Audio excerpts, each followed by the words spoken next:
when you want to go forth outside of the shackles of a fairly regimented, institutionalized healthcare system with a payroll, how do you manage multi-source financial streams in a safe manner? How do you juggle the issues of things like IR35? How do you navigate the pension scheme?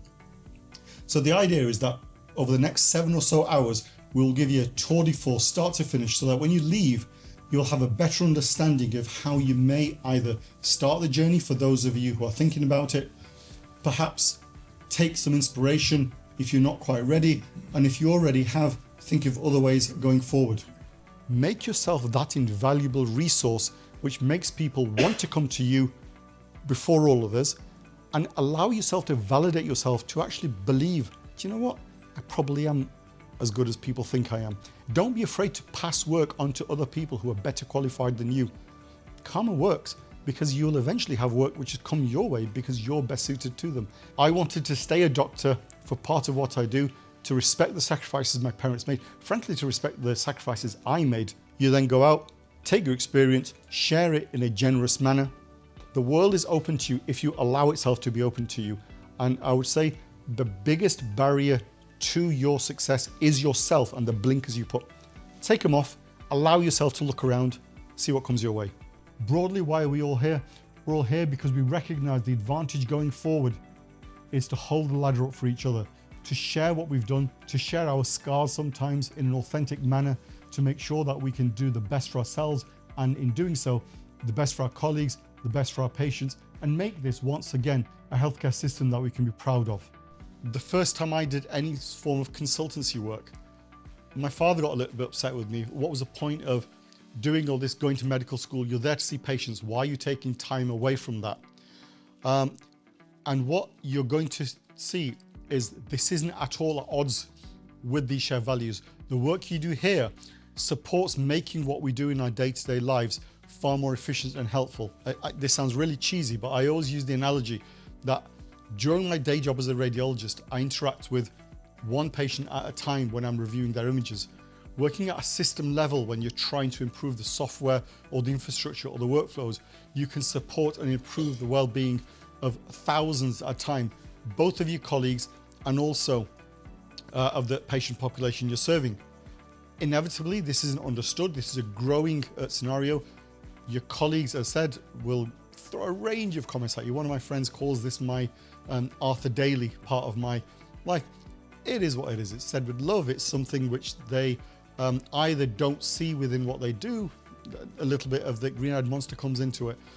But the important part of why we're here is to learn from the insights that you've got from our fabulous speakers, but actually for you to foster and grow as a network, and so we can support each other going forward.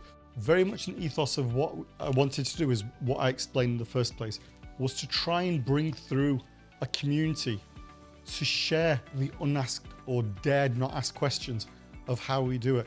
You look on from the outside and it all looks quite glamorous. You know, the streets are paved with gold, there's all this travel involved. It's much better than being shouted at by the charge nurse on the ward every day and being sicked on. But actually you need to see what it truly looks like. And more importantly, you need to see that what you do already is enough. Everyone in this room has a unique skill set which has been shaped by what you've done already. And by bringing these together, we can look at different career paths. From my perspective, as I said, this was a follow-up workshop to what we did last year. I was very gratified by the reception and very humbled by the fact that we're doing this again. To take that a little bit further, we've got colleagues who came back for a second time this year. We had people who were speakers at the last one who've come back as delegates. We've got someone who was a delegate last time who shared her journey with you as a speaker this time as well. Just to show you it's possible. And part of the ethos of today, as I've said time and again, is for us to share our contact details with each other to foster this community. So please go away with multiple details to find someone who inspired you, or in turn, find someone who you think you may be able to help going forward as well, because that's what makes us stronger together. Wouldn't be me without some corny anecdote, but what I would say is we've looked at this with the vision of either feeling worried about being burnt out, or by looking at a conflagration in front of us, Instead, let's pivot that. Let's take that higher.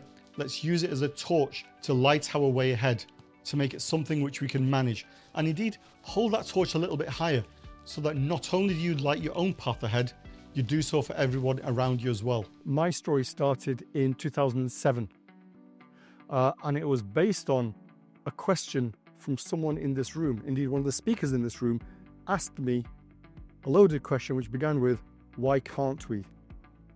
That led to a chain of events, and actually that pretty much defines how I do what I do.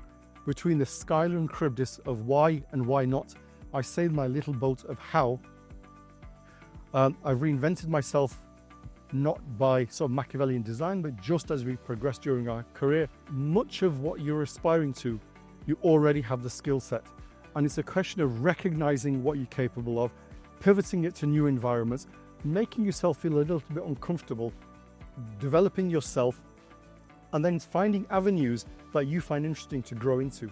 My career basically took three main paths. As I said, I still practice clinically. I think for me that's very important because it adds validation to what I feel I offer to the health tech community, which is not what I did when I used to practice, but what I saw yesterday or the day before or last week. What are the stumbling blocks? What are the issues that I would want to fix? And I basically keep it fairly simple. I center my approach on what would work for me as a practicing clinician or as someone in the healthcare domain, in the workflows and the diagnostic space. And my belief is fairly simple. If it works for me, generally it should work for my colleagues. I went through a phase of seeing myself as a bit of Red Adair, being sent in to put out all the burning oil fires. I then became a bit of a John Harvey Jones, going in to support companies to fix them. As there's more salt and pepper in my beard now, I see myself a bit more as a gardener, either helping curate the seeds and shoots who want to grow and develop, and at the same time to help curate the established oak trees that are in the garden as well.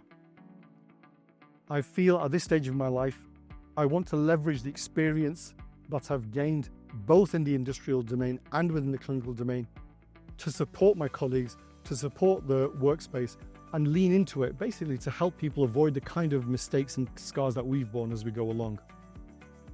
You're going to find your own journeys, you're going to find the things that make you tick going forward, and that's the thing which I will suggest to you, is be authentic, be retrospective, and be reflective in what interests you.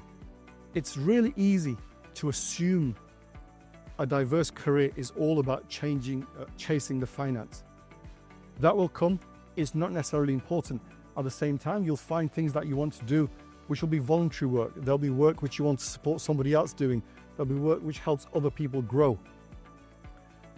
Once you have your personal identity out there, people will recognize the value they see in you and they will approach you. So perhaps the one simplest thing is put out what you believe, put out what your thoughts are, put out how you feel you can help and shape that. Allow people the opportunity to engage with you going forward. I often define career diversity in a portfolio career as the human hat stand. You are the core of it, you are that stand, and the various different hats you take off and wear depending upon the environment you go into depend on you understanding your skill set and leveraging that skill set to that environment.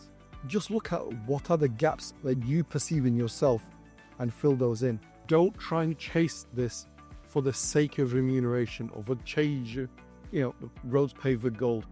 You're going to fall flat. And ironically, people chase career diversity to prevent burnout. And I think it was Arnold said this right at the outset. That way lies dragons, and that way you're just going to burn yourself out quicker. Instead, use this as a way of fulfilling your ambitions for innovation, fulfilling your ambitions that aren't met in one particular environment, to grow as a person, to grow in a career.